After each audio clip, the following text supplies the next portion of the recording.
NL interviews में आपका स्वागत है। पिछले कुछ महीने, कुछ दिन भारत के मीडिया के परिदृश्य के लिहाज से बहुत उठापटक वाले रहे, बहुत घटनास्पद रहे। एनडीटीवी का मालिकाना हक बदल गया। डॉक्टर प्रणय रॉय के हाथों से निकलकर वो चला गया अडानी, जो देश की सबसे बड़ा मीडिया हाउस है, उनके हाथों में चला गया। और उसके साथ ही इस घटनाक्रम से जुड़ी जो बहुत सारी चर्चाएं रही, जो बहुत सारी बातें हुई, वो एनडीटीवी के prime time anchor NDTV India के रवीश कुमार से भी जुड़ी रही। रवीश कुमार भी इस पूरे दौरान उतनी ही चर्चा में रहे जितना एनडीटीवी का पूरा टेक ओवर रहा। पिछले कुछ दिनों में इस बात का काफ़ी हमारे ऊपर दबाव था। बहुत सारे लोगों के मैसेज, मेल ही आ रहे थे कि ऐसा कैसे हो सकता है कि न्यूज़ लॉन्ड्री पर ये इंटरव्यू न छपे और बाकी सब जगह इंटरव्यू रवीश कुमार का लोग जनता देख रही है। तो आजकल दो ही लोग इंटरव्यू दे रहे हैं, अडानी जी और रवीश कुमार। आप पर इंटरव्यू लेने का दबाव है, मुझ पे दबाव है कि मैं इंटरव्यू देना बंद कर दूं। लेकिन इसका संजोग अच्छा है अतुल की, पहले तो शुक्रिया। शुरुआत जब लोग नोटिस ले रहे थे तो पहला इंटरव्यू यही हुआ था। हाँ, जो मधु ने किया था। हाँ, तो मधु का भी वो इंटरव्यू आप लोग देख सकते हैं। वो एक पूरी सीरीज थी जो उस समय के जो प्रोमिनेंट, उसमें मेरे बाल बचे हुए थे, अब टूट गए, और कुछ काले भी थे। हाँ, कुछ काले भी ज़्यादा थे, भी काले भी थे वो। तो उस समय का भी देख सकते हैं आप। तो इंटरव्यू का सिलसिला, चूंकि बात हुई अडानी समूह के टेक ओवर से जुड़ी, यहीं रख दीजिए। तो मैं उस इंटरव्यू को देख रहा था। गौतम अडानी साहब ने कई सारे इंटरव्यू दिए। अच्छा, आप देख पाए? हाँ, उसमें एक बात जो उनकी मुझे बड़ी दिलचस्प लगी कि उन्होंने कहा कि सफलता का सिर्फ एक ही मंत्र है, मेहनत मेहनत मेहनत। अच्छा। तो मुझे ये लगा कि फिर मैं आपका काम देखने लगा, क्योंकि मैं बहुत लंबे समय से फॉलो करता आ रहा हूँ कि रवीश कुमार के बारे में कहा जाता था कि रवीश की रिपोर्ट थी, या फिर उनका प्राइम टाइम जो शो था उसमें बड़ी मेहनत, बड़ा रिसर्च, बड़ा शोध, बहुत वो सब लगा के और तैयार होता था, और जिसकी एक इतनी बड़ी रीच थी। तो वहाँ पर उस नज़रिए से जब मैंने देखा तो मुझे ये समझ में आया कि ये जो मेहनत मेहनत मेहनत वाला फॉर्मूला है, ये शायद थोड़ा गड़बड़ है इसमें। ये वरना एक आदमी जो इस देश का इतना बड़ा पत्रकार या इतना बड़ा वो था, उसको किसी ने काम देने लायक नहीं समझा दोबारा, या उसको नहीं लगा कि रवीश कुमार को अपने यहाँ बुला लिया जाए। यार, इतनी बड़ी फैन फॉलोइंग कहाँ छूट जाएगी।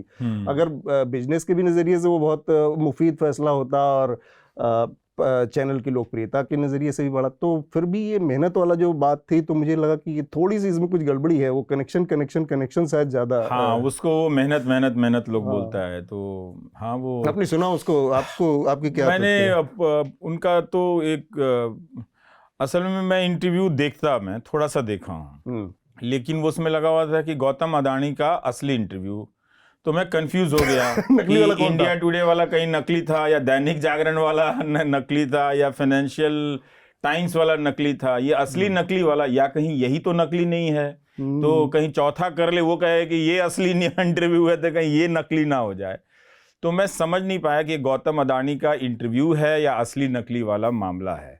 पर वो अंग्रेजी वाला जिसमें वो बोल रहे थे, या कुछ आरोप भी लगा कि पढ़कर बोल रहे थे, लेकिन इसमें तो हिंदी बिना टेलीप्रॉम्प्टर तो नहीं दिख रहा था। आरोप तो क्या, वो तो दिख रहा है कि वो टीपी पढ़ के बोल रहे थे। अच्छा, लेकिन हिंदी वाले में मैं थोड़ा सा क्लिप देखा 3-4 मिनट का, तो उसमें तो टेलीप्रॉम्प्टर नहीं था। तो वो मेहनत साफ नजर आ रही थी कि खुद से बोल सकते हैं। लेकिन अब ये असली इंटरव्यू लगा दिया, मैं बड़ा कंफ्यूज हो गया। हाँ, चांदनी चौक में बहुत सारे के असली वाली, कि असली समोसा है, असली दही बड़ा है। गेंदामल के असली। अडानी साहब को कम से कम इतनी भी लक्ष्मण रेखा फ्री नहीं करनी चाहिए। यहाँ वो कह सकते थे कि असली मत लगाओ कम से कम, इससे पहले के 2 इंटरव्यू नकली हो जाते हैं। मतलब या वो असली थे या नहीं थे, ये खुला प्रश्न है। पर तो आपने नहीं देखा उसको? उसमें अगर कोई बात ही होती तो लोग उन बातों पे चर्चा हो रही होती, तो किसी ने नोटिस नहीं लिया। और वो अच्छा, ये कभी दुख हुआ कि इतना दिन हो गए, 8 साल से देश के प्रधानमंत्री इतने पॉपुलर, मतलब इतना बड़ा, हमारे तो देखने में कभी इतना बड़ा मैंडेट किसी को नहीं मिला। बहुत ताकतवर प्रधानमंत्री और बहुत लोकप्रिय भी हैं। और देश के सबसे लोकप्रिय, सबसे ताकतवर प्रधानमंत्री ने देश के एक लोकप्रिय, एक बहुत प्रतिष्ठित चैनल के एंकर को कभी इंटरव्यू नहीं दिया। इस बात का कभी दुख हुआ कि शायद वो ज़्यादा बेहतर होता उनके लिए भी, या आपको लगा कि ठीक है, कोई बात नहीं? अपने लिए तो दुख नहीं हुआ, क्योंकि ठीक है, अब अगर अक्षय कुमार की किस्मत में इंटरव्यू है तो हम क्या कर सकते हैं? रवीश कुमार क्या करें? तो रवीश कुमार क्या करें? तो फिर लेकिन ये एक बहुत दुखद बात है कि आप उसी मीडिया के ज़रिए उस मीडिया भी एक कारक था उनकी जीत में, उनकी लोकप्रियता में, बहुत सारे झूठ को सच में बदलने में। लेकिन आप एक ओपन प्रेस कॉन्फ्रेंस करने की हिम्मत नहीं जुटा पाए, जबकि आपका राजनीतिक अनुभव 20-22 साल है। आप देखिए लालू प्रसाद यादव को, नीतीश कुमार को देखिए, तेजस्वी को देख लीजिए, बिल्कुल नए नेता हैं, उनके एकदम कैमरे नज़दीक होते हैं। और जिस तरह से ऐसे पूछा जाता है जैसे तेजस्वी को हर सवाल के साथ इस्तीफा देना चाहिए और कुर्सी छोड़कर कुछ और करना चाहिए, लेकिन तेजस्वी के नज़दीक है। पर प्रधानमंत्री नरेंद्र मोदी क्या स्टैंडर्ड सेट कर रहे हैं?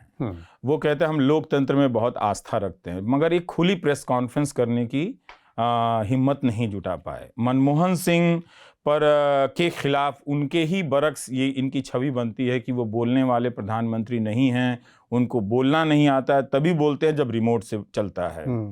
तो आपको जब बोलना आता है तो आप 8 साल तक कोई ओपन प्रेस कॉन्फ्रेंस नहीं कर पाते हैं। ये उनके राजनीतिक जीवन के या उनका जो राजनीतिक पर्सोना है, व्यक्तित्व, शख्सियत है, उसको बहुत ज़्यादा मतलब क्वेश्चन करता है कि ये इतना भी बनावटी नहीं हो जाना चाहिए कि आप 2 सवालों का ओपन प्रेस कॉन्फ्रेंस में, अब 10 साल होने पर हो सकता है कि आप कर लें, लेकिन हर समय के सवाल अलग होते हैं ना। बिल्कुल। तो उस समय वो सवाल के जवाब तो नहीं मिलेंगे। अब आप 10 साल बाद कीजिएगा तो हो सकता है मेक इन इंडिया की असफलता वाला सवाल रह जाए, पत्रकार को लगे कि ये शायद जरूरी नहीं है। नोटबंदी पे इतने सारे सवाल थे, तो बहुत सारे सवालों से बच गए। और उन्होंने न सिर्फ ये किया कि ओपन प्रेस कॉन्फ्रेंस तो नहीं की, और उनके इंटरव्यू को देखकर जनता को भी समझ में आ गया कि ये इंटरव्यू नहीं है, और उनके इंटरव्यू से भले जवाब ना मिला हो किसी सवाल का, लेकिन पत्रकारिता का मेयार गिर गया, उसकी विश्वसनीयता गिर गई, एंकर की विश्वसनीयता गिर गई जो उनका इंटरव्यू करने गया। तो और मीडिया की विश्वसनीयता गिर गई, ये जरूर हुआ। लेकिन ये एक अफसोस की बात है कि इस उदार लोकतंत्र में, ये लोकतंत्र बहुत उदार है, यहाँ पर हर कुछ समय के बाद एक नई पार्टी बनती है, एक नया नेता आता है, वो कहीं से चीफ मिनिस्टर बनता है, प्रधानमंत्री भी बनता है। उस उदार लोकतंत्र में आप ओपन खुली प्रेस कॉन्फ्रेंस नहीं कर पाते हैं। तो ठीक है, अगर मैनेजरों के बनाए हुए राजनीति से आपको नेता बनना है तो ये आपका चॉइस है, लेकिन प्रेस कॉन्फ्रेंस करना चाहिए था कि इसमें क्या है, आप इतना अनुभव है आपका, ऐसा कौन सा ऐसा सवाल है जिसके जवाब आपके पास नहीं है। मेरा अगला सवाल, मैं फिर से उसी पर थोड़ा सा आना चाह रहा था कि जो हमने शुरुआत कही कि बहुत सारे इंटरव्यू हो रहे हैं, तो बहुत सारे इंटरव्यू में एक बड़ा खतरा रहता है कि नई बात हम क्या करेंगे। तो ये इस खतरे को देखते हुए भी हम कोशिश करेंगे कि बहुत सारी बातें हैं जो करने के लिए रह गई हैं। उसमें एक बात है, और मैं अडानी साहब के इंटरव्यू पर फिर से जाना चाह रहा हूँ। उन्होंने कहा कि जो पत्रकारिता की एक लक्ष्मण रेखा होगी, या मैनेजमेंट और पत्रकारिता के बीच एक लक्ष्मण रेखा होगी, और एनडीटीवी में हम उसको बनाए रखेंगे। और मुझे लगता है कि इस एक बात ने आपको सबसे ज़्यादा परेशान किया इस्तीफे के से पहले। वो लक्ष्मण रेखा को लेकर आपके दिमाग में क्या चल रहा था, और आपको क्यों उनके बात पे लगा कि ये बात भरोसे के लायक नहीं है? देखिए, अब तो संदेह नहीं रहा, मेरा फैसला बिल्कुल मैं कुछ चीज़ें महसूस भी कर रहा था कि क्या हो रहा है, क्या होने वाला है। तो ऐसा नहीं था कि मैं कोई भावनात्मक रूप से ये कोई कदम उठा लिया या यूं ही छोड़ दिया। काफ़ी वक्त लिया। 23 अगस्त के बाद सितंबर गुजरा, अक्टूबर गुजरा, नवंबर गुजरा, तो बहुत सारी ऐसी चीज़ें होती हैं जो शब्दों में दिखाई नहीं देती हैं, वाणी में दिखाई नहीं देती हैं, लेकिन आप हवा में महसूस कर लेते हैं कि कुछ बदल रहा है। और वो बात मेरी साबित हो गई कि जो बदल रहा है, जो मैं महसूस कर रहा था, बदलना सिर्फ कंटेंट में बदलना नहीं होता है। जब हमारे आपके बीच में कुछ चीज़ें बदलने लगे, संवाद कम होने लग जाए, तो आप महसूस करते हैं कि कुछ बदल रहा है। और जो ये लक्ष्मण रेखा की बात करते हैं, मतलब कम से कम एक इंटरव्यू के बाद उसका ही पालन कर लेते। आपने चैनल खरीदा, आपको ज़रूरत महसूस हुई होगी कि हमारे कंपनी के पास, हमारे एम्पायर के पास एक मीडिया चैनल भी होना चाहिए। तो आपने वहाँ इंटरव्यू नहीं दिया, मान लेते हैं कि आप ये लक्ष्मण रेखा का आदर कर रहे हैं, लेकिन दूसरे चैनल में जो आपका राइवल है वहाँ आप इंटरव्यू दे रहे हैं और उसका प्रोमो यहाँ चल रहा है कि आप जाके यहाँ पर रिपीट हो रहा है। शब्द अच्छा मैंने देखा नहीं, क्योंकि आप बहुत कम लोग जानते हैं कि मैं एनडीटीवी के चैनल भी जब काम करता था तब भी रेयर देखता था, मैं नहीं देखता था मैं, क्योंकि काम में इतना व्यस्त रहता था, मुझे वक्त मिलता नहीं था कि देखूं। लेकिन अब उस चैनल पे चल रहा है कि इंडिया टीवी, प्रधानमंत्री का इंटरव्यू होता है अगर इंडिया टीवी पे, तो वो एक परंपरा है कि अब चूंकि प्राइम मिनिस्टर ने कहा है तो वो देश की बात हो जाती है, तो सबको उसमें से चलाते हैं। अगर वो वीडियो ना दें तो प्रधानमंत्री के कथनों को लिखकर चलाते हैं कि वहाँ उन्होंने ऐसा कहा है। लेकिन उद्योगपतियों के साथ, फिल्म स्टार के साथ, हाँ, अतिरिक्त समर्पण के साथ तो नहीं है तो कि वहां जाकर देख लीजिए, उनके यहाँ चल रहा है, ये तो नहीं होता है। उसमें तो प्रधानमंत्री के साथ भी हम ये नहीं करते हैं, हम ये कहते हैं कि उन्होंने इंडिया टुडे को दिए हुए इंटरव्यू में ये कहा है, पर हम ये नहीं कहते कि आप इंडिया टुडे जाके देख लें। अब तो इस तरह की चीजें जो लोग ट्विटर पर लिख रहे थे तो मैंने देखा नहीं। तो वो लक्ष्मण रेखा, जब आप दुकान खोलते हैं तो आप हमेशा कहते हैं कि हमारा माल सबसे अच्छा होगा, आप वही कह रहे हैं, और कभी तो कहेंगे नहीं कि हमारे यहाँ मैनेजमेंट और एडिटोरियल की लक्ष्मण रेखा नहीं होगी, है ना। उस लक्ष्मण रेखा के भी बहुत सारे विवाद हैं कि लक्ष्मण रेखा खींच कौन रहा था, लक्ष्मण खींच रहे हैं या कोई और खींच रहा है ना। खींचने वाला तो वो रेखा की जब आप बात करते हैं तो क्या आप लक्ष्मण होने की पात्रता रखते हैं, और अगर आप लक्ष्मण जी हैं तो आप किसके लक्ष्मण जी हैं, है कि नहीं। ठीक बात। तो ये तो सवाल उस देश में नहीं हुआ जिस देश में रोज राजनीति धार्मिक प्रतीकों और शब्दावलियों से की जाती है। तो किसी को पूछना चाहिए था कि आप कौन हैं लक्ष्मण रेखा की बात करने वाले। क्या मैं बीबीसी का इंटरव्यू देख रहा था आज, तो उसमें हिमाचल में सीमेंट फैक्ट्री इनकी बंद हो गई है। तो ये 7 दिन पुरानी खबर है, अभी का लेटेस्ट स्टेटस मुझे नहीं मालूम है जब मैं आपसे बात कर रहा हूँ। तो वो बंद है, हज़ारों लोगों के काम प्रभावित हैं। उसमें अदानी ग्रुप का बयान है कि ट्रांसपोर्ट के रेट को लेकर हमारा विवाद चल रहा है, हमें घाटा हो रहा है तो हम बंद कर रहे हैं। तो वो क्या एनडीटीवी कवर करेगा? क्या एनडीटीवी ने कवर किया है? मैंने देखा नहीं तो मैं जानता हूं, मैं सवाल के तौर पे रख रहा हूं कि क्या वहां जाकर करेगा। क्या ये सवाल पूछा जाएगा कि इस देश में 2 साल से 3 साल से पेट्रोल के दामों में बेतहाशा वृद्धि हुई है, ट्रांसपोर्टर दबाव में हैं, और आप ट्रांसपोर्टेशन चार्ज के रेट को कम करना चाहते हैं, तो क्या पेट्रोल की कीमतें कम हो गई हैं? क्या इन सवालों के साथ ट्रांसपोर्टर के पक्ष में कोई खड़ा होगा? क्या एनडीटीवी पूछ पाएगा? तो ये सब सवाल है। तो लक्ष्मण रेखा का 2 अर्थ हो सकता है। क्या आप जो हमारा एम्पायर है उससे संबंधित आप मत, वहां पर भी एक लक्ष्मण रेखा हो जाएगी, क्योंकि वो महत्वपूर्ण है। बहुत सारे विवाद हो रहे हैं ना। आप देखिए कि केरल में जब त्रिवेंद्रम एयरपोर्ट दिया गया, ठीक है कि सुप्रीम कोर्ट ने इनके पक्ष में फैसला दिया, लेकिन केरल विधानसभा ने तो सर्वसम्मति से प्रस्ताव पास किया कि इन्हें केंद्र सरकार, इन्हें त्रिवेंद्रम इंटरनेशनल एयरपोर्ट के संचालन का अधिकार नहीं मिलना चाहिए, राज्य सरकार को हिस्सेदारी दी जानी चाहिए। अब उसमें बीजेपी, मैं खबर पढ़ रहा था कि बीजेपी बहिष्कार करती है उस सत्र का और धरना प्रदर्शन करती है। अदानी को एयरपोर्ट मिले या ना मिले, बीजेपी क्यों धरना प्रदर्शन करती है? मुझे ये बात समझ में नहीं आई कि उसके विधायक क्यों विधानसभा से वॉकआउट करते हैं। क्या वो केंद्र सरकार के फैसले के समर्थन में करते हैं या अदानी के समर्थन में करते हैं? तो ये सब तो यही काम है ना पत्रकारों का करना। दक्षिण में तो बड़ा अब क्या ये भी एक सवाल है, उनसे क्या पूछा गया उन 2 इंटरव्यू में जो आपने देखे हैं कि प्रेस जब कोई रिपोर्ट करता है अतीत में तो आपने उन पर किसी तरह का केस कर दिया, तो अब जब आप खुद चैनल के मालिक हैं तो क्या आप अपना पक्ष अपने चैनल के जरिए रखेंगे, या फिर से जैसे आपने कोई अदानी ग्रुप पे उनके लोन कारोबार पे स्टोरी कर दी, आपके खिलाफ 500 करोड़ रुपए की मानहानि का नोटिस आ गया, तो क्या अब ये नोटिस आएगा या उनका एंकर जो उनके चैनल का एंकर है वो खंडन करेगा या अपना पक्ष रखेगा, वो तो मालूम नहीं है। तो बहुत सारे सवालों के जो जवाब हैं वो सिर्फ लक्ष्मण रेखा के इस्तेमाल से तो पूरे नहीं हो सकते ना, तो क्योंकि उससे पहले तो मर्यादा, राम की मर्यादा की भी तो बात की जाएगी ना कि राम की मर्यादा क्या है।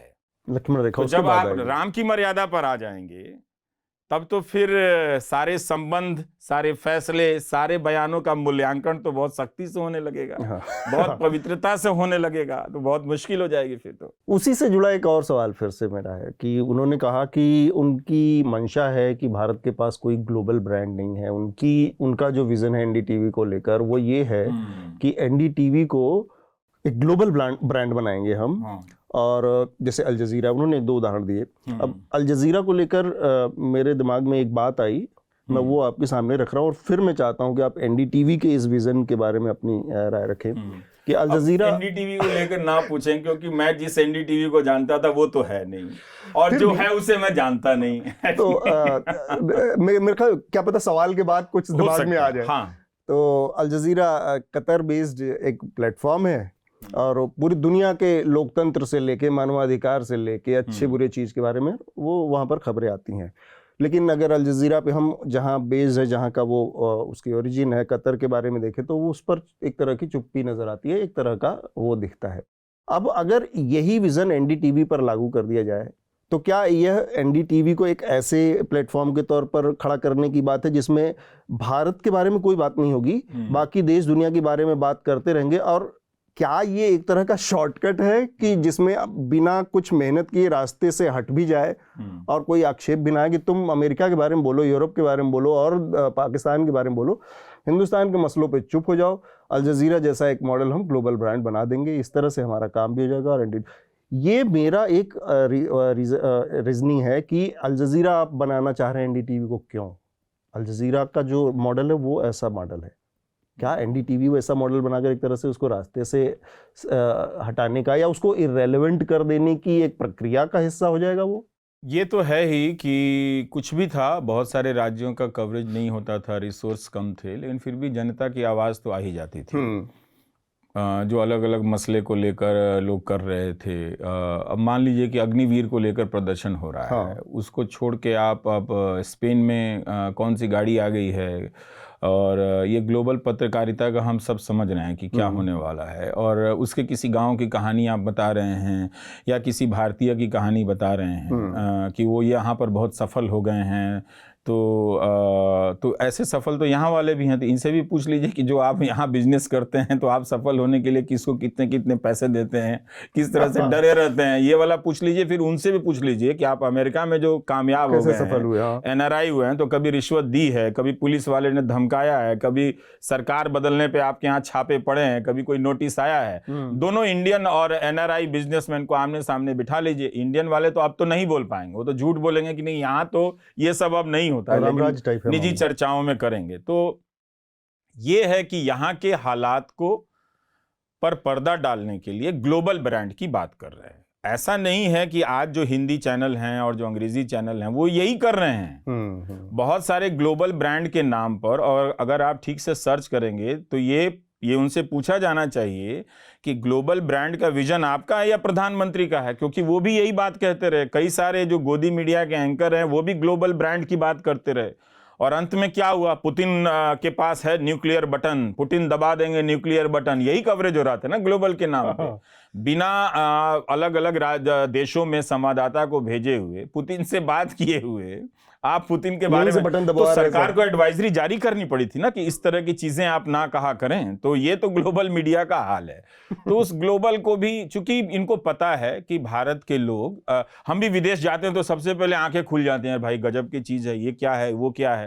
तो भारत के लोगों में, दर्शकों में, यहाँ का जो न्यूज चैनल है वो कूड़ा हो चुका है, वो देखने की उसकी उत्सुकता समाप्त हो चुकी है। अब उस पर अपने नेता का प्रोपेगेंडा कीजिएगा तो जनता और नाराज हो रही है, तो अब वो विदेश दिखाने के नाम पर प्रोपेगेंडा करेंगे ताकि लोग आंखें फाड़ के भी देखते रहें, गजब रोड है भाई, गजब स्कूल है भाई, गजब बस है, इसकी कार देख लो, इसका म्यूजियम देख लो, उसमें अपने नेता को भी घुसा दो उसमें।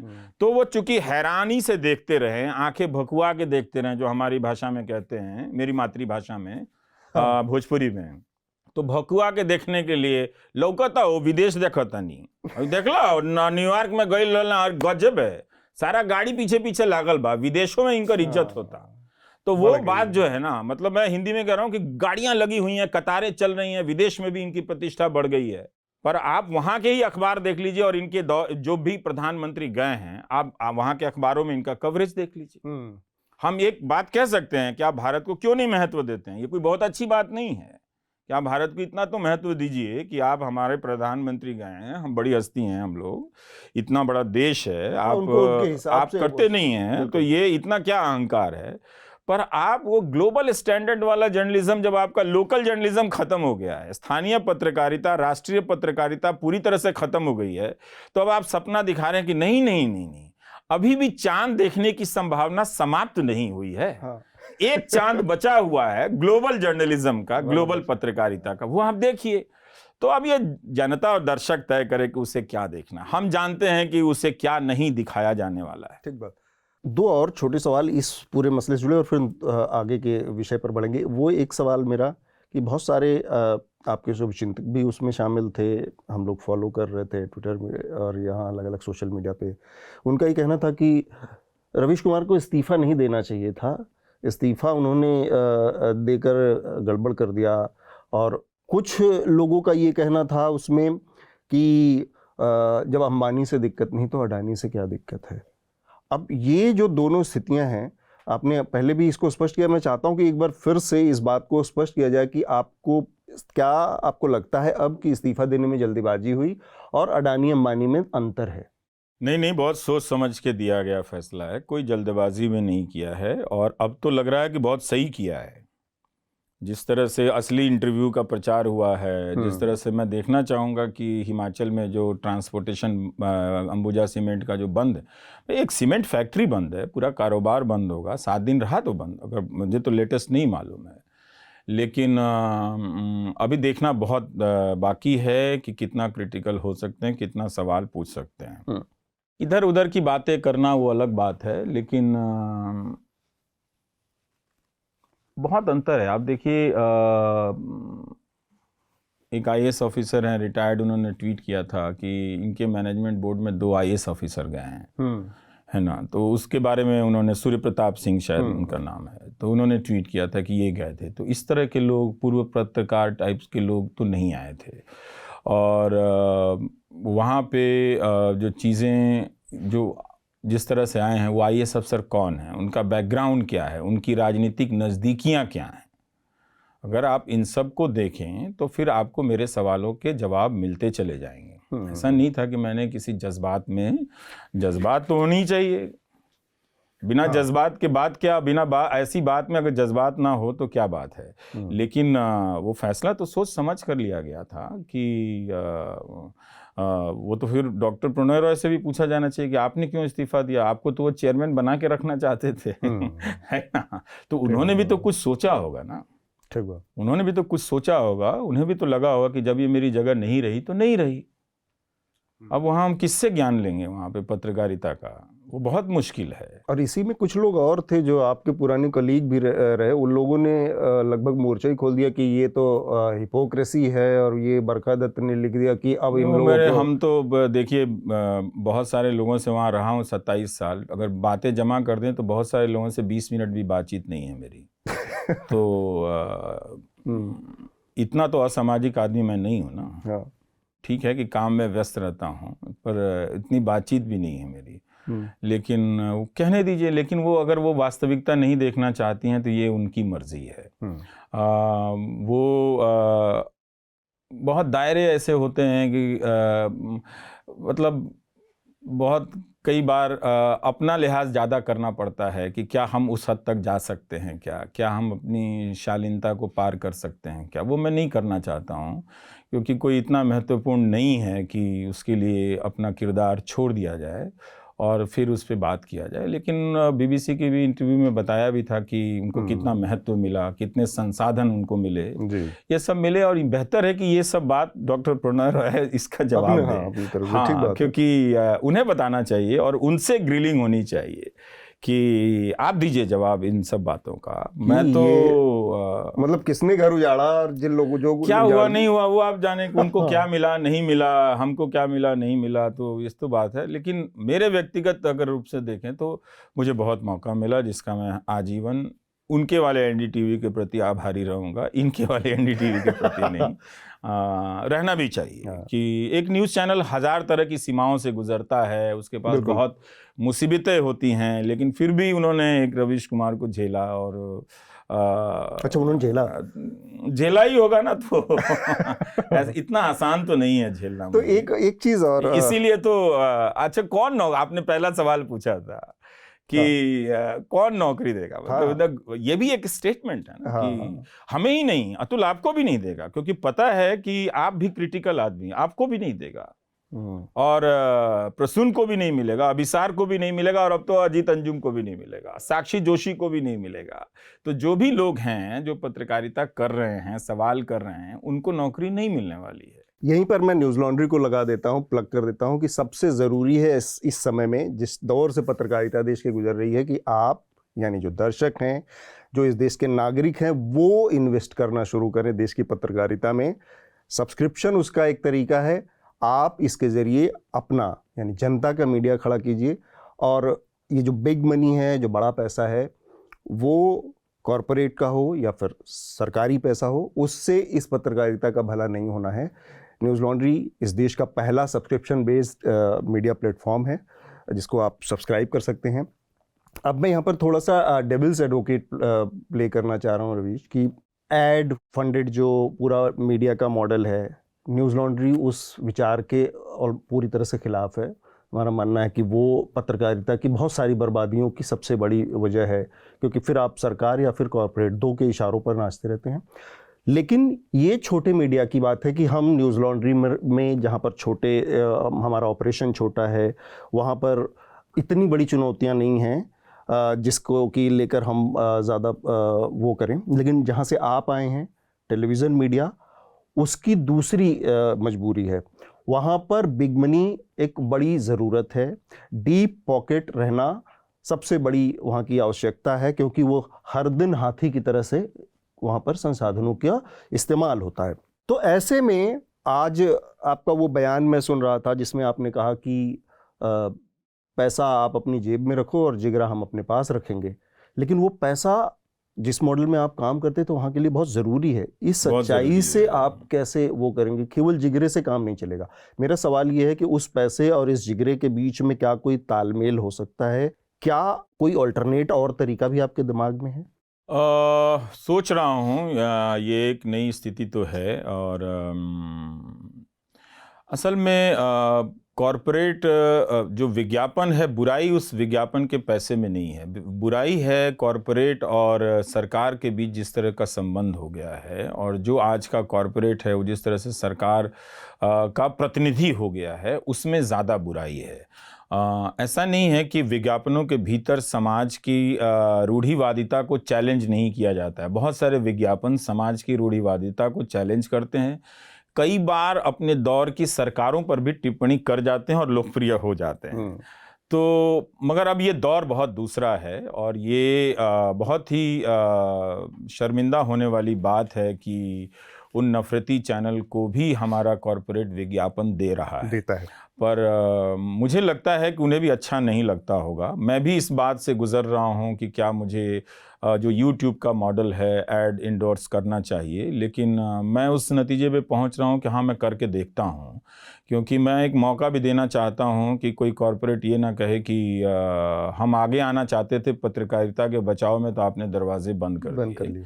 तो वो उनको मैं एक चांस दूंगा कि आप आना चाहते हैं कि नहीं आना चाहते हैं। लेकिन हाँ, इन सब बातों पे हम सबको बात करते रहने की ज़रूरत है। कई बार हमारे आपके पास जानकारियाँ पूरी नहीं हैं, क्योंकि शायद वक्त की कमी के कारण भी, क्योंकि जो न्यूज़ चैनल का मॉडल है उसमें केबल नेटवर्क कौन कंट्रोल कर रहा है, उसको जो आप पैसा दे रहे हैं वो किस तरह से पे करते हैं, उस पैसे की अकाउंटेबिलिटी क्या है, सरकार जो विज्ञापन दे रही है कॉरपोरेट से ज़्यादा DAVP के ज़रिए जो विज्ञापन दे रही है। अब हमारे सांसद पूछ रहे हैं सवाल कि पिछले 6 साल में सरकार ने टेलीविज़न और प्रिंट पर कितना पैसा खर्च किया, लेकिन उसमें भी अब ब्रेकअप की ज़रूरत है, उसमें भी उसकी जवाबदेही की ज़रूरत है कि आपने किसको नहीं दिया।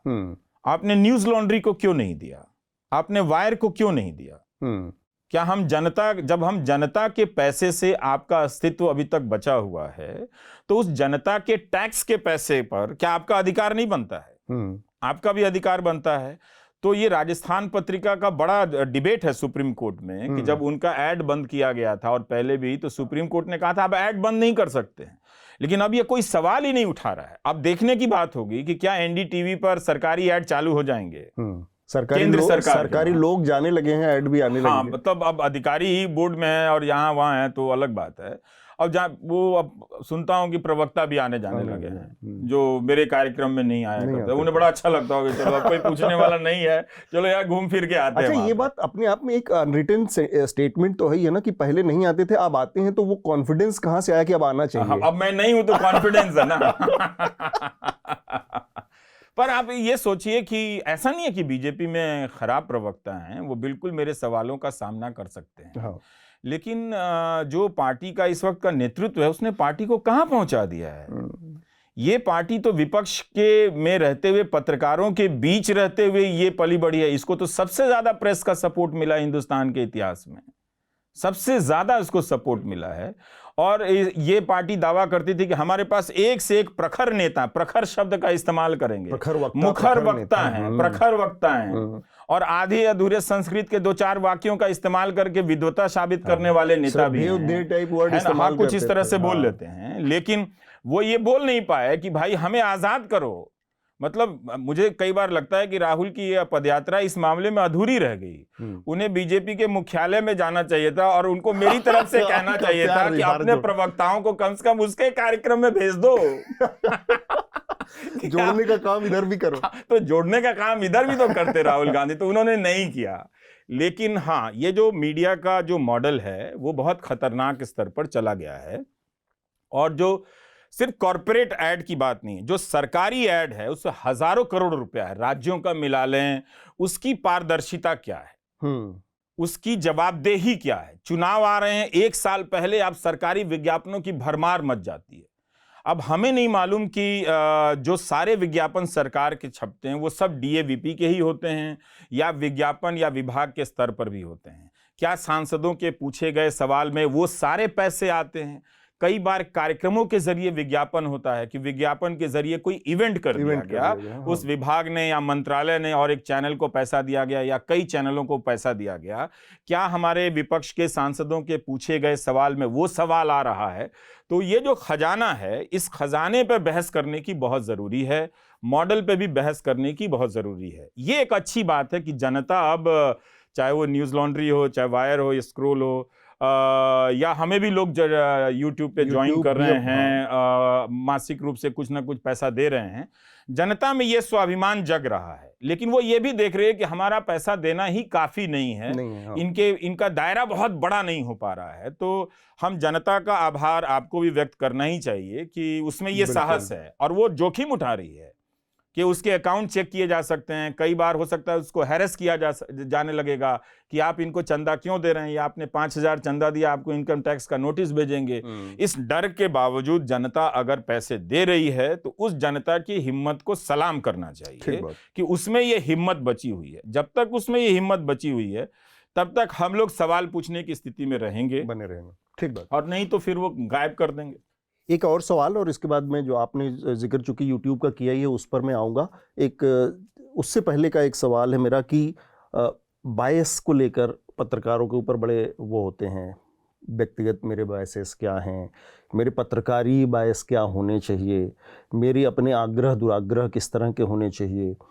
लोग बड़ी बातें जब निकलती हैं लोगों के मुंह से तो उनका अक्सर ये होता है कि पत्रकार को बहुत संतुलनवादी होना चाहिए, बैलेंस करना चाहिए, या फिर केवल एक पक्ष नहीं देखना चाहिए, दूसरा पक्ष देखना चाहिए केवल। इन सब बातों को लेकर रवीश कुमार क्या सोचते हैं? पत्रकार का बायस जो है, पत्रकार के जो पक्ष है वो पक्ष होता है, या फिर वो अपने पूरे अस्तित्व को नकार के केवल वहाँ पर 2 पक्षों के बीच में संतुलन साधने के लिए खड़ा है, या 3 पक्षों के बीच में कोई एक ग्रे स्पॉट खोजने के लिए खड़ा है कि यहाँ पर आप तीनों लोग मिल जाइए, मेरा काम। जैसे वो शादी में एक अगुआ होता है, 2 परिवारों को मिला के गायब हो जाता है, वो भूमिका है पत्रकार की, या फिर अपना कोई व्यक्तित्व, अपना कोई किरदार बनता है जहाँ पर वो बहुत सारी बातें अपनी कह सकता है कि नहीं एक पत्रकार की ये भी जिम्मेदारियां हैं, क्योंकि रवीश कुमार के ऊपर आज की तारीख में एक ये भी आरोप है कि वो एक पक्ष की एक तरफा बातें करते हैं, दूसरा पक्ष नदारद कर देते हैं। असल में इसके लिए ये बातें ही बनाई जाती, ये धारणा बना दी गई, पर ये देखना चाहिए कि वो असंतुलन कैसे पैदा हुआ। वो असंतुलन पैदा हुआ कि जब मेरे कार्यक्रम में बीजेपी के प्रवक्ता नहीं आते थे, बंद हो गए, सरकार के प्रवक्ता नहीं बात करते थे, मंत्री बात नहीं करते थे, तो जब सरकार ने ही अपना पक्ष विड्रॉ कर लिया तो मुझ पर ये आरोप नहीं लगा सकते कि मेरे कार्यक्रम में असंतुलन है। तो उनका ही कहना था कि ये तो जनरल चाकू दिखा के ऐसे ये जनरल बात है। लेकिन अगर वो स्पेसिफिक उदाहरण देकर बात करते तो बात समझ में आती। जनता के पक्ष में मैं खड़ा हूं, सरकार से सवाल पूछ रहा हूं, तो आप उसको असंतुलित पत्रकारिता नहीं कह सकते। मेरे कुछ संवैधानिक मूल्य हैं जो इस देश के नागरिक होने के नाते मैंने प्राप्त किए हैं, तभी मैं उस महान पुस्तक में आस्था रखता हूं और उसके प्रति मेरा दायित्व है। मेरा ही नहीं, सबका दायित्व है, जो पत्रकार है उसका भी, जो नहीं है उसका भी, जो सरकार में है, जो विपक्ष में है, सबका है। तो अब आप बताइए कि अगर आप नफरत फैला रहे हैं और दिन रात ये एजेंडा चला रहे हैं, तो असंतुलन वहां है या यहां है जो मोहब्बत की बात कर रहा है, जो कह रहा है कि ये गोदी मीडिया देश को जला देगा? इसका क्या दूसरा पक्ष होना चाहिए? किसी का बच्चा दंगाई बन सकता है इस तरह के जहर से। बहुसंख्यक समाज की मैं ज्यादा चिंता करता हूं कि उनके बच्चे जो डॉक्टर बन सकते थे वो दंगाई ना बन जाए, इसलिए ये हिंदू मुस्लिम डिबेट नहीं होना चाहिए, क्योंकि सड़क पर इसका रिजल्ट तो इसी रूप में आएगा ना कि इस जहर से कोई रिटायर्ड अंकिल ही हो सकता है कर ले, वो भी हो सकता है। वो दिन भर दंगाई मानसिकता को फैलाने में हाउसिंग सोसाइटी के लोग लगे हुए हैं, व्हाट्सएप RWA तो उनको बचाने में, तो इसमें कोई गलत काम तो नहीं है ना। मैं संवैधानिक काम कर रहा हूं। अगर आप पानी की समस्या पे बात कर रहे हैं, कोई सरकार नोटिस नहीं ले रही है, इतने सारे इम्तिहानों की बात कर रहे हैं, कोई सरकार नोटिस नहीं ले रही है, तो ये गलत क्या है? कोरोना के समय आपके ही सारे तमाम विभाग हैं, उन पर अगर हम सवाल उठा रहे हैं तो ये असंतुलित कैसे हो सकता है? अगर आपके ही दिए गए अभी नागरिकता कानून के नियम नहीं बने हैं, 6 महीने के लिए 7वीं बार आपने मांगा, तो 42 महीनों का आपने एक्सटेंशन मांगा है। तो मैं अगर इस पर सवाल कर रहा हूं तो इसका दूसरा पक्ष क्या हो सकता है? जो हुआ ही नहीं है उसका दूसरा पक्ष क्या होगा? दूसरा पक्ष तो ये होगा ना कि सरकार अपने तरफ से बयान जारी करे कि हाँ ये चीजें हैं, इसकी वजह से हम नहीं बना पा रहे हैं। और अगर आप बयान जारी कर रहे हैं वो हम ना दिखाएं, तब आप कहें कि हमने, सरकार ने बयान जारी किया था, आपने वो शामिल नहीं किया, वहां मेरी गलती मानी जानी चाहिए, चाहे जैसे भी हो, चाहे मेरे अनजाने में हो या जानबूझकर हो। लेकिन जब सरकार ही किसी बात का जवाब नहीं दे रही है, रिस्पॉन्ड नहीं कर रही है, तो उसका दूसरा पक्ष क्या हो सकता है? लेकिन पत्रकार को कुछ चीजों को संतुलन के नाम पर पानी में नहीं बहाना चाहिए। उसे पता होना चाहिए कि वो पत्रकार क्यों बना है। वो पत्रकार बना है जो कमजोर लोग हैं उसकी आवाज को सरकार के दरवाजे तक पहुंचा देने के लिए बना है, और जो सरकार के जो नजदीक मजबूत लोग हैं, जो फायदा उठा रहे हैं, उन गठबंधनों की कोई गांठ उसे पकड़ में आ जाए तो उसे जनता के बीच पहुंचा देने के लिए है। तो अगर वो काम तो बंद हो गया है, अब सरकार के भीतर से बाहर खबर लाकर जनता के बीच पहुंचाने की प्रक्रिया पूरी तरह से बंद हो गई है। और जनता के बीच की आवाज को सरकार तक ले जाने की प्रक्रिया भी पूरी तरह से बंद हो गई है। बस वो दुकान बंद नहीं हुई है, वो चल रही है दुकान, जिस पे सरकार विज्ञापन दे रही है, जिस पर कॉरपोरेट विज्ञापन दे रहा है, और उनकी दुकानें सजी हुई हैं, और वो ग्रेट इंडिया, ये इंडिया, स्ट्रॉन्ग इंडिया नाम के कई तरह के इवेंट कराकर जनता को बहकाया जा रहा है। तो ये संतुलन का जो सवाल है ना, सरकार ने इतना ज्यादा असंतुलन पैदा कर दिया है, सवाल पूछने का रिस्क इतना ज्यादा हो गया है कि आपकी जिंदगी से लेकर तमाम तरह के फर्जी केस, इस देश में चाहे 100 काम मुश्किल हो, एक काम सबसे आसान है, किसी को फर्जी मुकदमे में डाल देना, फंसा देना, किसी को दरोगा भेज के, किसी को पुलिस भेज के, किसी को इनकम टैक्स ऑफिसर भेज के डरा देना, उसको आतंकित कर देना, ये सबसे आसान काम, बुलडोजर चला देना। हाँ, ये एनआरआई जो बिजनेसमैन आ रहे हैं उनसे पूछा जाना चाहिए कि क्या आपके साथ अगर अमेरिका में, स्पेन में, इंग्लैंड में ऐसा होता, बुलडोजर चल जाए, तो आप दुकान चला पाते, खोल पाते? नहीं खोल पाते ना। इसलिए आप वहां पर ज्यादा तरक्की कर पाए कि आपकी ऊर्जा और आपकी कल्पना शक्ति इन कामों में नहीं लगी हुई फालतू में। थी। आपकी कल्पना शक्ति प्रोडक्ट को बनाने में लगी हुई थी, जिससे यहाँ आप तो कामयाब हो। हमारे यहाँ तो बाबुओं को साधने में आधी शक्ति आधे सारे बिजनेसमैन से मिलिए, वो कहाँ कहाँ पैसे देते हैं, ऑफ रिकॉर्ड किससे सुनेंगे, सब सुग्रीव बने घूमते रहते हैं बाली की तरह। लेकिन वो बोल नहीं सकते हैं कि बोलेंगे, उनको यह वास्तविकता पता है, बोल देंगे तो उनके बिजनेस का आधा बहुत बड़ा पैसा इन्हीं सब काले कामों में जाता है। तो इस देश में ये चीज जो है कि हमें तो इसको रेखांकित करने की तो जरूरत है ना, कि इस हालात में आप कहां तक पहुंच पाएंगे, कहां तक चल पाएंगे। 2-3 मुश्किल यात्रा है अतुल ये। अब मैं इस पर आ रहा हूं, क्योंकि आप सबको पता है कि रवीश कुमार का नया यूट्यूब चैनल है, रवीश कुमार ऑफिशियल के नाम से। तो वहाँ पर आप, हालांकि बहुत बड़ी संख्या वहाँ पर है, ऑलरेडी मौजूद है, फिर भी आप अगर नहीं है तो वहाँ जा सकते हैं, देख सकते हैं। एक बड़ी पहचान जो रवीश कुमार की रही वो रही रवीश की रिपोर्ट। मैं व्यक्तिगत तौर से अगर अपनी सबसे पसंदीदा, मुझे एक चीज़ जो हमेशा मेरे दिमाग में अटक के रह गई कहीं, वो एक रिपोर्ट थी, वो मेरे ख्याल से 2004 या 5 की रिपोर्ट है, जो मध्य वर्ग का परिवार है जिसके पास स्कूटर था और लोन पर लेकर परिवार में कैसे लोन जिंदा हो गया और लोन सम्मान का विषय बन गया कि आप, तब ये कहा जाता था कि पिताजी ने जो उधार लिया वो मुंह छुपा कर घूमते थे कि बताना मत कहीं सूद पर उधार लिया है, और आज EMI लेने में सबको शान से वो होता है वो। और उसमें आपने एक पुरानी लंबरेटा स्कूटर इस्तेमाल की थी। वो आज़ादी के 60वें वर्ष पे वर्षगांठ पे हम लोगों ने बनाया था उसको। अब YouTube पर मुझे हमेशा ये लगता है कि वो रवीश को क्या लोग फिर से फील्ड में देख सकते हैं। हालांकि अब समय बदल गया है, हालात बदल गए हैं देश के, उसके अपने दूसरे तरह के रिस्क हैं जो मैं समझ सकता हूँ फील्ड में जाने के। फिर भी रवीश की रिपोर्ट, रवीश को फील्ड में देखना, रवीश के नज़रिए से लोगों को अपनी उन कहानियों को फिर से लाना, क्या ऐसा कुछ हो सकता है? ऐसा कुछ देखने वाले हैं लोग रवीश को नए चेहरे में, या फिर प्राइम टाइम का फॉर्मेट ही फॉलो करना है? मुश्किल है इसका जवाब तो जैसे जैसे मेरे पास संसाधन आएंगे तभी पता चलेगा। मैं राहुल गांधी की यात्रा कवर करने के लिए गया तो रास्ते में ये महसूस हुआ कि जो मेरी गाड़ी है वो हाईवे के लायक तो नहीं है।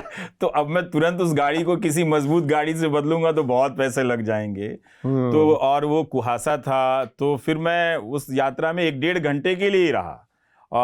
मैं खुद एक आध बार पूछ के मैं खुद ही वापस आ गया कि कहीं इंटरव्यू दे ना दे मुझे, तो मुझे कहीं रात में रुकना पड़ जाएगा तो मैं क्या करूंगा, वापसी कैसे होगी? हाँ, वापसी कैसे होगी। तो फिर मैं वापस आ गया कि ठीक है, आप इंटरव्यू का मसला आपका, आप समझिए, मैं चलता हूँ। तो ये सब चिंताएं हैं। लेकिन रवीश की रिपोर्ट वाकई मुझे काफ़ी, वो मेरी अंतरात्मा की रिपोर्ट थी। जैसा मैं हूँ, जैसा मैं करता था, उसी तरह से करने के लिए रिपोर्ट मिल जाए, इससे सुंदर आपके जीवन में क्या हो सकता है। तो वो मेरे जीवन में हो गया, लेकिन उसके कुछ दुष्परिणाम भी हुए। वो बहुत मेहनत थी, क्योंकि मुझे बुधवार को एडिटिंग डेस्क पे लौटना पड़ता था। मेहनत सफलता का मंत्र नहीं। हाँ। तो मैं सोमवार को निकलता था, कभी कभी रविवार की सुबह निकल जाता था। हाँ। और बुधवार की रात तक मुझे आना ही पड़ता था, तभी वो गुरुवार और शुक्रवार तक रिपोर्ट होकर लगती थी, और फिर मैं निकल जाता था। तो इस दौरान में जो असंतुलन पैदा हुआ वो परिवार के साथ हुआ। हाँ? आप कितना भी कामयाब हो जाएं, पारिवारिक जिम्मेदारियों में अगर आप संतुलन नहीं बिठाते हैं, ये आपको भले ही सार्वजनिक रूप से ना होना भी चाहिए, और मेरी भी समीक्षा होनी चाहिए, क्योंकि मैं उसमें बहुत फेल रहा। और घर में तब आप नहीं रहेंगे ना, जाहिर है आप घर में नहीं रहेंगे, तो उसके पीछे कौन ज्यादा कर रहा है आपके लिए। तो ये असंतुलन हुआ, मेरी जिंदगी में हुआ, जिसकी जो बार बार मेरे भीतर, और पूरा तार टूट जाता है, बच्चों के साथ संपर्क टूट जाता है, आप उनकी कहानी से बाहर हो जाते हैं, उनकी जिंदगी से बाहर हो जाते हैं। और वो एक बहुत मुश्किल था। मैं सुबह निकलता था 4 बजे और चला जाता था, पर उसमें एक फर्क और अब आ गया है कि तब मैं लोगों को नोटिस करता था, और ये मुझे सबसे अच्छा लगता है कि मैं कहीं खड़ा हूं और कोई मेरी तरफ ना देख रहा हो, मैं सबकी तरफ देख रहा हूं, तभी तो मैं जाकर कोई चीज किसी को दिखाऊंगा। अभी मैं राहुल गांधी की पदयात्रा करने गया, तो मैं सेल्फी से ही मेरा सारा समय चला गया। मैं हाथ जोड़ने में, वो स्थिति बदल गई है। सारे लोग आप ही को देख रहे हैं। तो मनदीप पुनिया मेरे साथ थे, तो मैं उनसे कह रहा था कि देखना, ध्यान रखना, बहुत ज्यादा लोकप्रिय मत हो जाना। पत्रकार बने रहना, थोड़ा पर्दे के पीछे रहा करो। तो वो भी देख रहा था एक युवा पत्रकार के रूप में कि भाई ये तो काम ही नहीं कर सकते हैं, ये एक सवाल पूछने जा रहे हैं, कोई कह रहा नहीं पहले आप हमसे सेल्फी खिंचा लीजिए, और आप उनका अनादर नहीं कर सकते हैं। बहुत सारे आम लोग होते हैं वो उसी का बुरा मान जाते हैं, पहली बार मिलते हैं, कोई रो रहा होता है, कोई अभी वो इस्तीफा देने के बाद इमोशनल अटैचमेंट दूसरी तरह का है, उनको लगता है कि इसको कितना प्यार कर लें, ये कहीं बहुत परेशान तो नहीं है। तो अब प्यार मिले तो प्यार नहीं ठुकराना चाहिए, तो उससे वो हो नहीं पाता है। तो अगर मैं ये संतुलन बिठा पाया कि जैसे पुणे गया था सोलापुर, तो एक सावित्रीबाई फुले के उसमें कर पाया, कुछ कमी थी ग्राउंड पे बोलने में, तुरंत याद नहीं आया, उम्र भी हो गई है, तो बाद में आकर घर पे थोड़ा रिसर्च करके उसको लिंक जोड़ के ये सब कर लिया। तो ऐसा मैं करता रहूँगा, पर अब बहुत मुश्किल है। दूसरा पक्ष है वो मारपीट वाला, कहाँ मारपीट हो जाएगी और कहाँ क्या हो जाएगा, और कौन कहाँ मुकदमा करेगा, बहुत 100 तरह की दुश्चिंताएं हैं, चिंताएं हैं। पॉपुलैरिटी को लेकर कभी कभी एंजाइटी होती है, क्योंकि उस समय रवीश की रिपोर्ट के टाइम पे ये था कि मैं, रवीश कुमार नहीं थे, कुछ रिपोर्ट सब कुछ थी। आज क्या है कि आज जाने का सबसे बड़ा दिक्कत है कि वो जो पॉपुलैरिटी है वो एक तरह से दिमाग में कि यार काम तो ये मैं करना चाहता हूँ, लेकिन ये रवीश कुमार जो है उनकी नज़र में वो करने नहीं दे रही है। वो एंजाइटी कभी अब दिखता है कि वो लोकप्रियता है, पर मैं उसे लोकप्रियता के रूप में नहीं देखता हूँ। जो लोग मेरे नज़दीक आते हैं मुझे उनमें कुछ और दिखता है, वो सिर्फ मेरे फ़ैन नहीं हैं। जो बातें मैंने कही हैं, जो रिपोर्ट मैंने दिखाई है, वो उनके भीतर तक गई है। कोई हम दीक्षित आदमी तो नहीं है, पारंगत आदमी तो नहीं है। इसी दौरान हम भी लोकतंत्र, नागरिकता, सवाल प्रश्नों को सीख रहे थे, जान रहे थे। पता चला कि नागरिक होना सबसे मुश्किल काम है। तो मैं अपने कार्यक्रम में बोलता था कि मेरे लिए आईआईटी की परीक्षा बहुत मुश्किल परीक्षा है, प्रवेश परीक्षा, और भी परीक्षाएं मुश्किल हैं, लेकिन हम लोग चूंकि यूपी बिहार के हैं तो वो एक मान लेते हैं कि वही है। तो एक धारणा है, रूढ़ धारणा है। तब मुझे लगता है कि उससे भी ज्यादा मुश्किल काम है, रेस्निक हेलिडे के फिजिक्स से भी ज्यादा मुश्किल काम है नागरिक होना।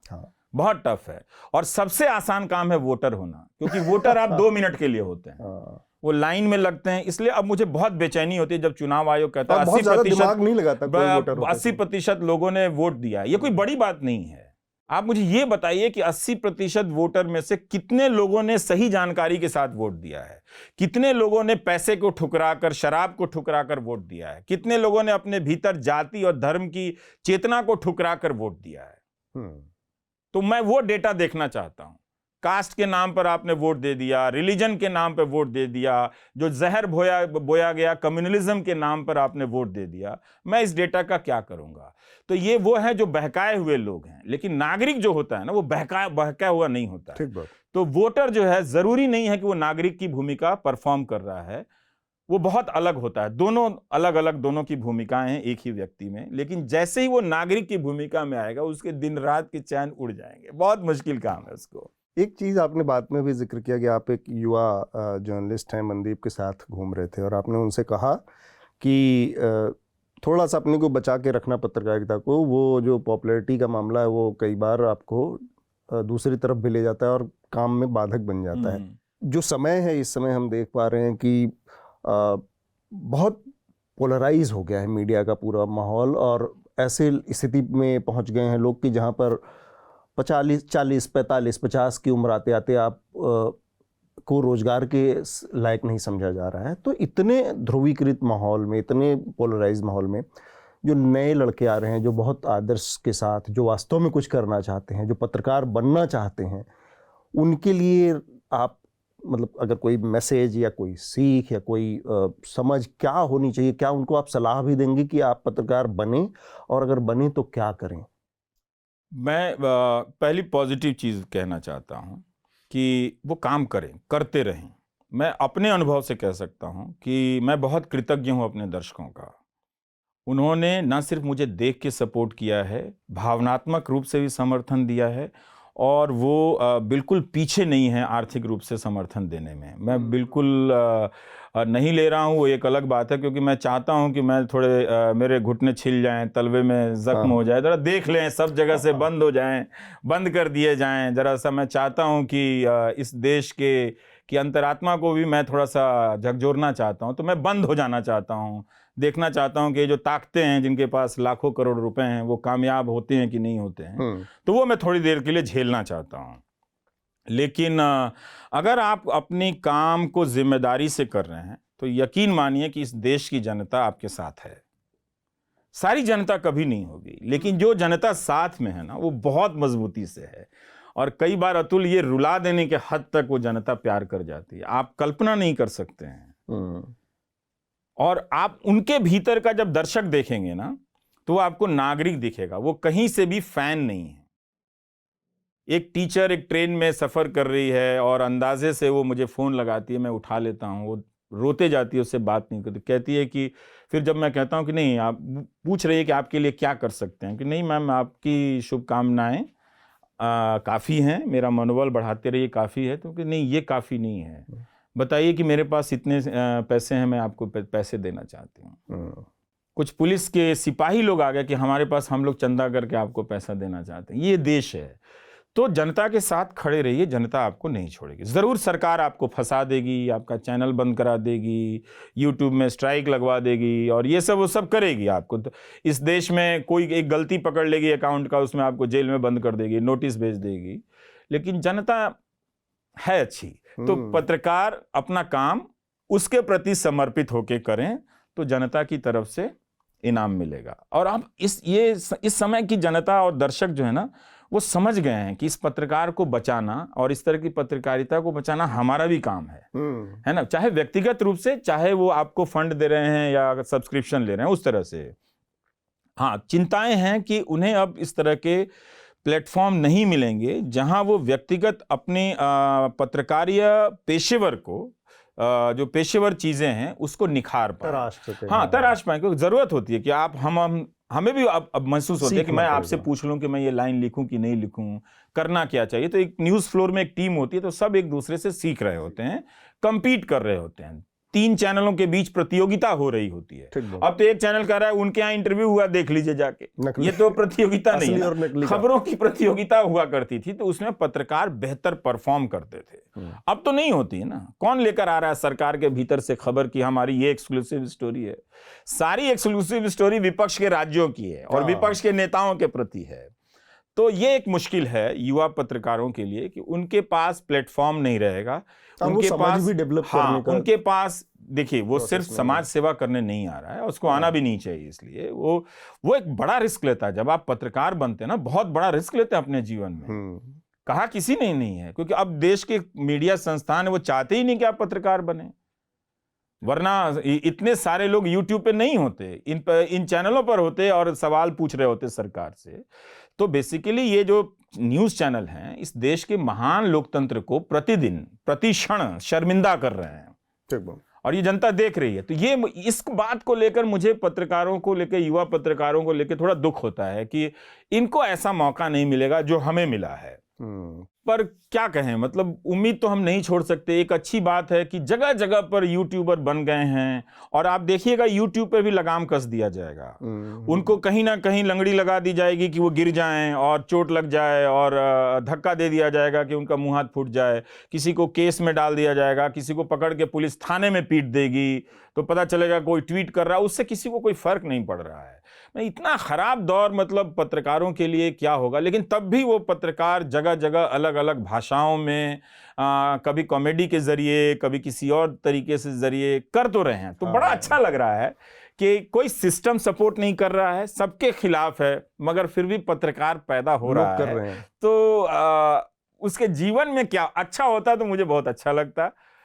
लेकिन ये जुनून जज्बा किसी भी देश की मिट्टी में बना रहे तो बड़ा अच्छा है। तो एकदम आखिरी सवाल, मैं जहाँ से आता हूँ वो आजमगढ़ जिला है, और वो जो भोजपुर की परिधि है पूरी का दयार है, उसके सबसे पश्चिमी छोर का हिस्सा है। वहाँ से आप 10 किलोमीटर आगे जाएंगे तो घनघोर अवधी बोलने वाले मिलेंगे, लेकिन आजमगढ़ अपने को भोजपुरी इलाका कहते हैं। तो मैं भोजपुरी पूछना चाहूँगा, लेकिन आजमगढ़िया भोजपुरी में पूछना चाहूँगा।